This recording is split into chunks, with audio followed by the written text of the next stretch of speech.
L'horreur de nouveau vient de s'abattre sur la France. À Nice, cette nuit, un camion a foncé sur la foule rassemblée pour le feu d'artifice du 14 juillet avec l'intention de tuer, d'écraser et de massacrer. Nous déplorons, à l'instant où je parle, 77 victimes, dont plusieurs enfants, et une vingtaine de blessés en urgence absolue. Cette attaque, dont le caractère terroriste ne peut être nié, est encore une fois d'une violence absolue. Le conducteur a été abattu. Nous ignorons à cet instant aussi s'il avait des complices.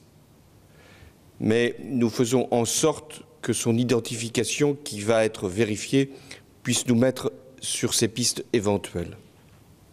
La France a été frappée le jour de sa fête nationale, le 14 juillet, symbole de la liberté, parce que les droits de l'homme sont niés par les fanatiques et que la France est forcément leur cible.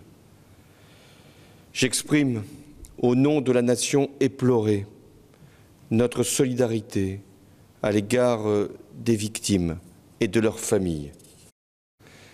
Enfin, j'ai décidé que l'état d'urgence, qui devait prendre fin le 26 juillet, serait prolongé de 3 mois. Un projet de loi sera soumis au Parlement d'ici la semaine prochaine. Rien ne nous fera céder dans notre volonté de lutter contre le terrorisme.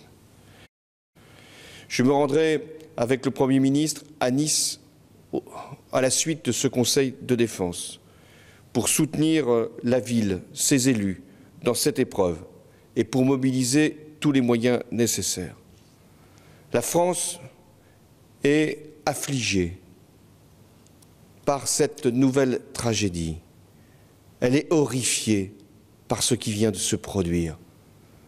Cette monstruosité qui consiste à utiliser un camion pour tuer, délibérément tuer, des dizaines de personnes qui venaient simplement pour fêter le 14 juillet.